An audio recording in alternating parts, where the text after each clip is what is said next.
As the Pearl of the Prairie, El Campo is a proud community with a rich history.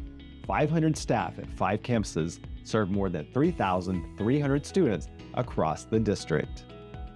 For more than 125 years, folks have worked hard to make El Campo what it is today.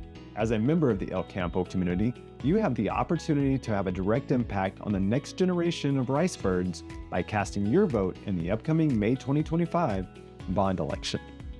The El Campo ISD Board of Trustees voted unanimously in February to call an $80.9 million school bond election for May 3, 2025. The proposal was developed to address aging facilities and safety and security needs throughout the district. The 2025 bond will be presented in one proposition.